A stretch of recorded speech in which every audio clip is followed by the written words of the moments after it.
channel Physics Tutorial. Today we are going to discuss one application of dimensional analysis.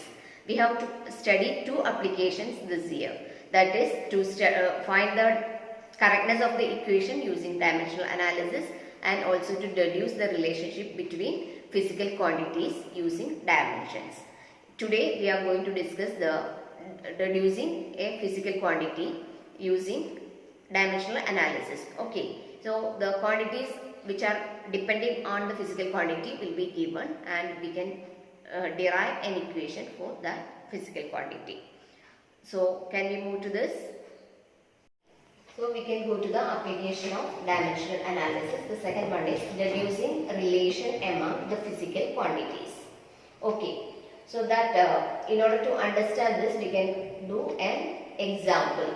And this type of questions we can expect in your board examination. So be careful, and it is very easy to derive the expression if you are getting the quantities which are depending on the force. Okay, so the question is obtain an expression for the centripetal force F acting on a particle of mass m moving with a velocity v in a circle of radius r. Take k is equal to 1.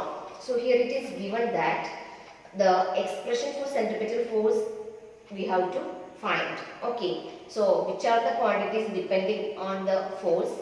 Yes, that is mass m, then velocity v and radius r.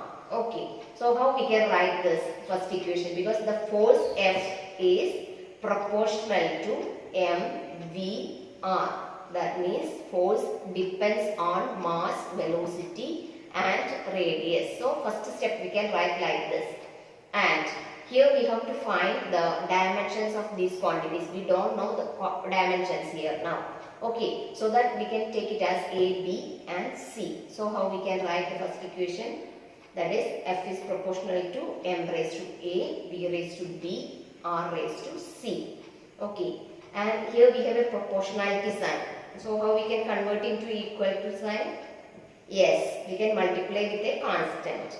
Here the constant is given as k. That value is also given. That is how much? 1. Okay. Now how we can write the second equation? Yes, that is F is equal to k, m raised to A, B raised to B, R raised to C. So in the same way we can write here. Right. Now we can apply the dimensions in LHS and RHS. So what about the dimension of force? F is equal to m into A. That is mass into acceleration. So what will be the dimension? That is m. Then acceleration is lt raised to minus 2. Isn't it? So what will come here? m lt raised to minus 2. And what is the dimension of k? What is there any dimension? No, because this is a constant. Now we can move to the next one. What is that? M. M is, yes, that is mass. Right. So what about the dimension? That is capital M. So m raised to A. And then what will come for the velocity?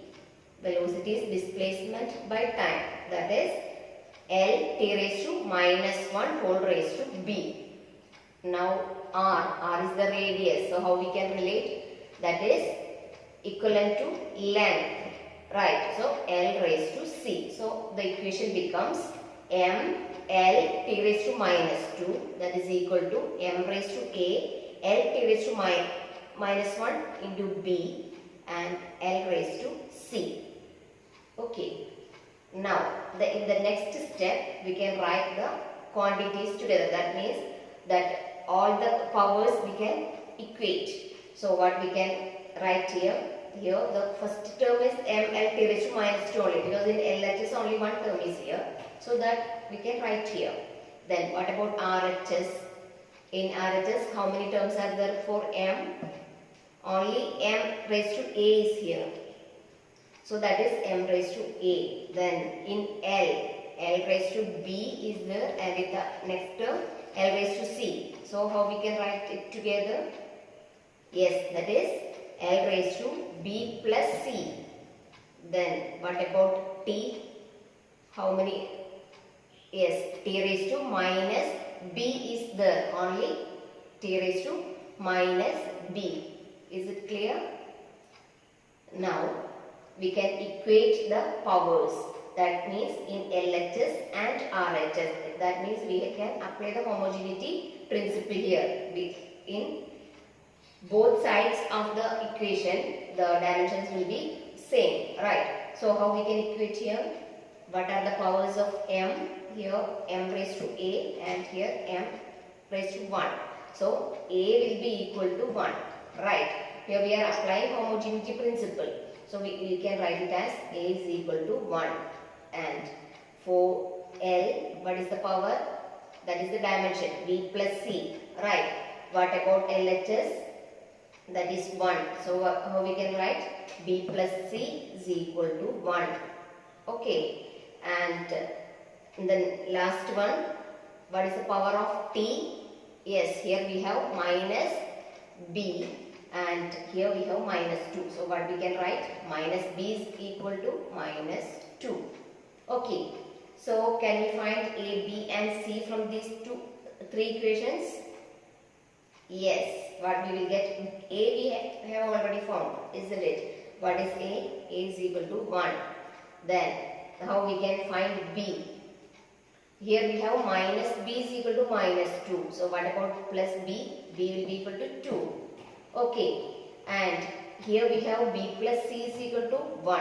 So what we will get? B is 2. So 2 plus 1 will be equal to 1. So what about c? Yes, that is c is equal to minus 1. Now we can apply these values of a, b and c in our second equation, this equation. So what we will get? Here we have f is equal to k m raised to a. So what we can write? M raised to 1. Then v raised to b. So what will come here? V raised to 2. Then r raised to c. So what we can write? R raised to minus 1. Okay. So that the equation will be f is here k is equal to 1. So that we can neglect that thing and then we can write it as f is equal to m v square r raised to minus 1. So that r raised to minus 1 can be write in the denominator. Okay. So how we can write it? F is equal to m v square by r. So that is the final equation for finding the centripetal force F. Okay, is it clear? So which all steps we have to remember here in the question or in the quantities? That means which all quantities are depending on the LHS that will be given. So here we have to find centripetal force and the quantities depends on Fr, M, V and R. So that we can write F proportional to M, V, R and we are taking the dimensions as A, B and C. And in the next step we can equate it, right? That means we can make the proportionality sign into equal to sign so that we are multiplying with a constant. So F is equal to K into M raised to A, V raised to B, R raised to C. And in the next step what we are doing? Yes, we have to apply the dimension. So the dimension of F is ML T raised to minus 2, then M itself, then V is L T raised to minus 1, then R is L. So that the powers we have found now, that means we will equate in the next step. So that will be M raised to A, L raised to B plus C and B raised to minus 2. And then what we can do, we will equate the values of A, B and C and we will find the values of A, B and C. Now we can substitute the values in the second equation. That is F is equal to K, M raised to A, B raised to B, R raised to C. Then we will get it as F is equal to M V square by R. So hope it is clear to you. Today we have discussed to derive the physical quantity by using dimensions. And now we can conclude the video. If you like my video, please like, share and subscribe. Thanks for watching.